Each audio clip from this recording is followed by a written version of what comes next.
Hello learners, इस video में हम देखेंगे कि किस तरह से प्रेजेंट इंडेफिनिट टेंस के जो WH वर्ड वाले सेंटेंस हैं उसको हम एक्टिव से पैसिव में बहुत ही आसानी से बिना कोई स्ट्रक्चर याद किए बस सेंटेंस को समझ करके पैसिव में बदल सकते हैं।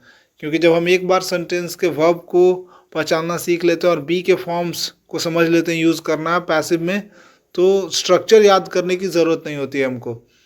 तो क्वेश्चन नंबर 9 तक हम लोग सॉल्व कर चुके हैं। जिन लोगों ने वीडियो नहीं देखा है पहले फर्स्ट वीडियो देख के आइए, बहुत हेल्प मिलेगा आपको आगे इस वीडियो को समझने में।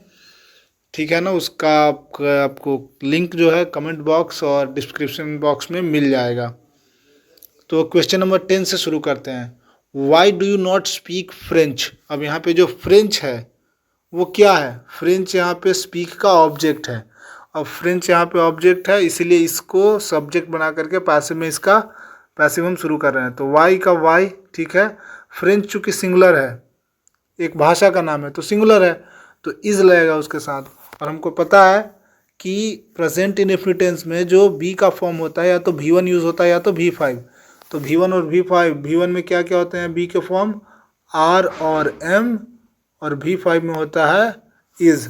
तो R इज M, यानी इज एम आर में से तीनों में से कोई एक यूज़ होगा, तो फ्रेंच के साथ इज का प्रयोग होगा।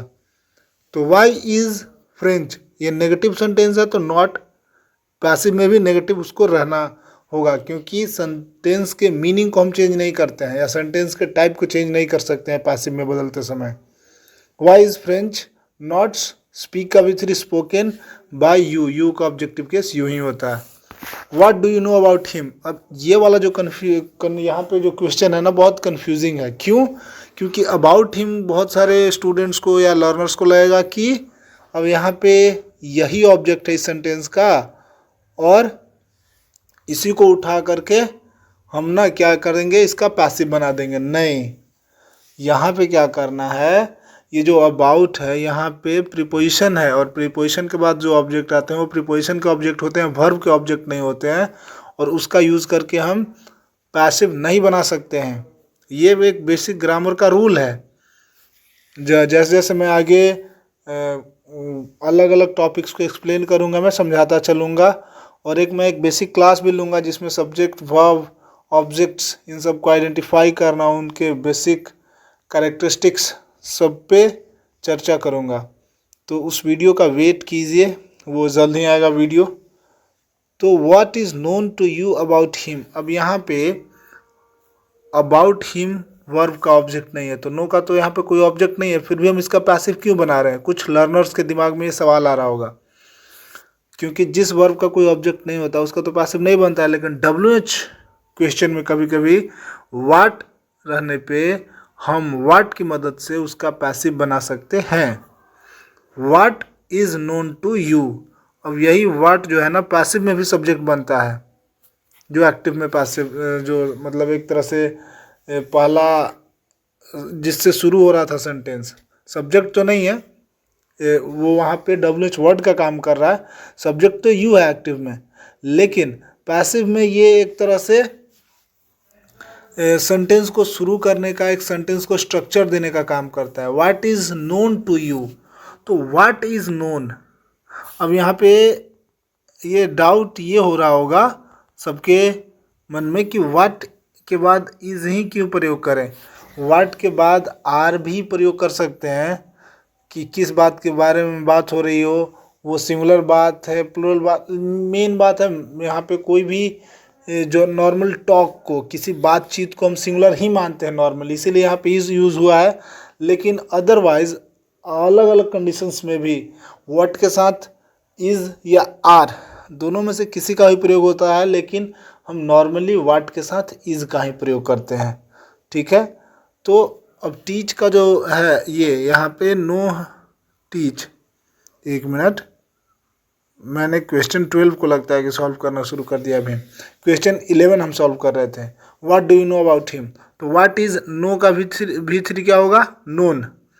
अब नोन यानी कि जो नो वर्ब है उसके बाद बाई का प्रयोग ना होकर के टू का प्रयोग होता है, तो नोन टू यू। और ये जो अबाउट हिम लास्ट में था, यहाँ पर भी अबाउट हिम, तो what is known to you, यहीं तक हमारा है ये पैसिव। बाकी जो हैं वो एक्स्ट्रा वर्ड है। What is known to you, ये हमारा पैसिव है। अबाउट हिम हूबहू नीचे, बस, ठीक है ना। तो हम क्वेश्चन नंबर 12 में चलते हैं। What does she teach in the school. अब इन द स्कूल, इन है प्रीपोजिशन और द स्कूल हो गया इसका ऑब्जेक्ट, तो प्रीपोजिशनल ऑब्जेक्ट है ये, और इसका उपयोग हम पैसिव बनाते समय द स्कूल को सब्जेक्ट नहीं बना सकते हैं क्योंकि ये प्रीपोजिशन का ऑब्जेक्ट है, वर्ब का नहीं। तो टीच का यहाँ पे कौन ऑब्जेक्ट है, नहीं है ऑब्जेक्ट, तो फिर से व्हाट का यूज़ करके हम इसका पैसिव बनाएंगे। व्हाट इज, टीच का भी टॉट, और ये जो यहाँ पे सब्जेक्ट था सी, बाई हर, क्योंकि टॉट के बाद बाई लगता है। In the school, in the school हूबहू नीचे आ जाएगा, ठीक है। अब आगे हम देखते हैं question number 13। Why do they never study English. अब यहाँ पे स्टडी एक वर्ब है और स्टडी के बाद जो इंग्लिश आया है ये इसका ऑब्जेक्ट है। वो क्या स्टडी नहीं करते हैं, इंग्लिश स्टडी नहीं करते हैं। क्या का रिप्लाई मिल रहा है, व्हाट या हुम का रिप्लाई मिलता है वर्ब के बाद, तो वो उस वर्ब का ऑब्जेक्ट होता है। और इंग्लिश वैसे भी एक नाउन है, तो कभी भी अगर मेन वर्ब के बाद नाउन या प्रोनाउन होता है तो उसका ऑब्जेक्ट ही होता है, तो इंग्लिश यहाँ पे ऑब्जेक्ट है। तो पैसिव में ये सब्जेक्ट बना है यहाँ पे आके। वाई इज़ इंग्लिश, इंग्लिश एक विषय का नाम है, सिंगुलर इसीलिए इज आया है। वाई इज़ इंग्लिश, अब यहाँ पे नेवर लगा हुआ है तो यहाँ भी नेवर, अगर नॉट लगा हुआ रहता तो not. Why is English never studied, study का भीतरी स्टडीड, और बाय देम। तो उम्मीद कर रहा हूँ कि सबको समझ में आ रहा है कॉन्सेप्ट। समझ में आ रहा है तो लाइक करना है, कमेंट करना है अगर कोई डाउट है तो। और अगर आप किसी को सजेस्ट करना चाहते हैं वीडियो जिसको टेंस से रिलेटेड जो वॉइस सॉल्व करने में दिक्कत होता है तो ज़रूर सजेस्ट कीजिए, उनके साथ शेयर कीजिए ताकि वो भी अच्छे से सीख पाएँ, ग्रो कर पाएँ। What do you eat on weekends. On यहाँ पे प्रीपोजिशन है, वीकेंड्स उसका हो गया ऑब्जेक्ट। प्रीपोजिशन के बाद जितने भी वर्ड्स आते हैं उनके ऑब्जेक्ट होते हैं। अब ईट के बाद कुछ नहीं है, तो यानी ईट का यहाँ पे कोई भी ऑब्जेक्ट नहीं है। तो जब हम इसका पैसिव बनाएंगे तो व्हाट का यूज़ करके इसका पैसिव बनाएंगे। व्हाट इज़ ईटेन, ईट का भी ईटेन, और यहाँ पे जो यू सब्जेक्ट था by you on weekend, on weekend को हूबहू ऊपर से नीचे लेके चले आए पैसिव में। तो what is eaten by you, यही है हमारा पैसिव। ऑन वीकेंड्स बस अदर वर्ड के तौर पे हमारे सेंटेंस में पैसिव में भी आ गया है। Who does not teach him, तो यहाँ पे हु वाला क्वेश्चन नंबर 9 में भी मैंने हु वाला एक करवाया था, तो उसमें भी लॉजिक आप देख सकते हैं किस तरह से वहाँ पे लॉजिक यूज़ होता है, स्ट्रक्चर किस तरह से रहता है सेंटेंस का पैसिव का, ठीक है। तो दो तरह से इसका बन सकता है हु वाले सेंटेंसेस का, तो उसको दोनों को हम समझा रहे हैं, एक्सप्लेन करते हैं धीरे धीरे। Who is he not taught by, तो जब हम बाई का प्रयोग अंतिम में करते हैं तो हु जो है जो हु है वो हु के फॉर्म में रह सकता है, जो हु है वो हु के फॉर्म में रह सकता है। Who is not, who is he, यानी कि जो नॉट है वो सब्जेक्ट के बाद आएगा ना, तो हु इज़ ही। चूँकि यहाँ पे सेंटेंस ऊपर में नेगेटिव है तो जो पैसिव वाला सेंटेंस रहेगा ना वो भी नेगेटिव होना चाहिए, WH वर्ड प्लस नेगेटिव, ठीक है।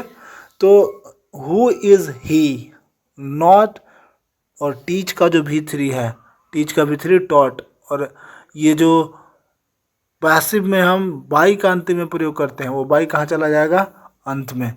तो ठीक है ना, who is he not taught by. कभी भी हु प्लस डू या does plus not plus main verb का फर्स्ट फॉर्म प्लस ऑब्जेक्ट रहे तो उसका जब हम पैसिव करते हैं ना तो उसका होता है कि who plus is am are, ठीक है, इज एम आर। अगर नॉट लगा हुआ है तो नॉट लगाएंगे, नॉट नहीं लगा हुआ है तो नॉट नहीं लगाएंगे, और उसके बाद मेन वर्ब का थर्ड फॉर्म, ठीक है, और उसके बाद बाय, और अंत में question mark. Who is am are, अगर नॉट लगा हुआ है तो लगाएंगे, नहीं लगा हुआ है तो नहीं लगाएंगे, फिर मेन वर्ब का थर्ड फॉर्म और अंत में बाय। एक मिनट यहाँ पे सब्जेक्ट छूट गया ना, हु इज एम आर, यहाँ पे सब्जेक्ट देना भूल गया मैं। Subject who is am are plus subject plus not plus main verb का थर्ड फॉर्म प्लस बाय, ठीक है ना। तो इस तरह से हम उसको पैसिव में बदल सकते हैं बहुत ही आसानी से। जब हम इसका दूसरा स्ट्रक्चर देखते हैं कि दूसरा स्ट्रक्चर क्या होगा, तो बस दूसरे स्ट्रक्चर में कुछ नहीं करना है। दूसरे स्ट्रक्चर में बस ये करना है कि हमको बाई को बस आगे लेके जाना है। तो जब जैसे ही बाई को आगे लेके जाएंगे ना, तो बाई के बाद, बाई चूँकि प्रीपोजिशन है, तो बाई के बाद कभी भी सब्जेक्टिव केस में कोई भी वर्ड नहीं रह सकता, तो बाई हुम हो जाता है यहाँ पे। जब भी हम इसको ऐसे करते हैं तो बाई के बाद हम ना हमेशा हुम का प्रयोग करते हैं, बाई हुम, ठीक है ना, बाई हुम। और वही is am are plus subject plus not plus main verb का थर्ड फॉर्म, ठीक है। तो बाई हुम इज ही नॉट टॉट।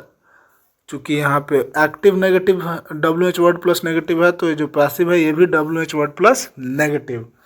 तो उम्मीद करता हूँ बहुत अच्छे से समझ में आया होगा, और अगर आया हो तो वीडियो को ज़रूर शेयर कीजिए, चैनल को सब्सक्राइब कीजिए, क्योंकि इसी तरह से एक ऐसे इंसान से आपको पढ़ने का मौका मिलेगा जो बहुत ही बारीकी से, बचपन से बहुत स्ट्रगल करके, इंग्लिश से एक डरने वाला स्टूडेंट, जिसको कभी लगता था कि मैं इंग्लिश बोल नहीं पाऊँगा, समझ नहीं पाऊँगा, सीख नहीं पाऊँगा, वो आज इस स्थिति में है कि वो दूसरों को हेल्प कर पा रहा है, समझा पा रहा है। तो आपको हर वो चीज़ मिलेगा यहाँ पे जो एक नॉर्मल स्टूडेंट फेस करता है अपने लर्निंग के दौरान, कि किस किस तरह के डाउट्स आते हैं मन में। मैंने वो सब एक्सपीरियंस किया है। छोटी छोटी चीज़ें जो समझ में नहीं आती हैं वो मेरे एक्सपीरियंस में है, तो मैं कोशिश करूँगा कि उन सबको क्लियर करता चलूँ। और मेरे सभी भाई बहन जो छोटे छोटे गाँव से इस वीडियो को देख रहे हैं, जो 10th या 12th का एग्ज़ाम देने वाले हैं, उनके लिए मैं ज़्यादा से ज़्यादा हेल्पफुल हो सकूं। और क्वेश्चन नंबर जो 16 है वो आपको सॉल्व करना है खुद से। क्वेश्चन नंबर 16 को खुद से सॉल्व करना है, ये आपके लिए एच वर्क है ना। HW है, आपको दिया गया है मेरी तरफ से आपको ये HW दिया गया है। कमेंट्स में इसको सॉल्व करके बताना है कि who does not help them का पैसिव क्या होगा, और ये दोनों स्ट्रक्चर में सॉल्व करना है, यानी कि पैसिव 1 और पैसिव 2 दोनों, जो एक में जिसमें बाई लास्ट में रहा है और एक में जो फॉर्म है उसमें बाई पहले रहता है। तो वीडियो को लाइक करना है, चैनल को सब्सक्राइब करना है और शेयर करना है दूसरों के साथ। तो मिलते हैं अगले वीडियो में एक और इम्पॉर्टेंट टॉपिक के साथ। नारेशन एक्सप्लेन करने वाला हूँ मैं अगले वीडियो में, ठीक है। तो बने रहिए इस चैनल के साथ, और अभी के लिए अपने लर्निंग पे फोकस कीजिए, अपने ग्रोथ पे फोकस कीजिए। All the best.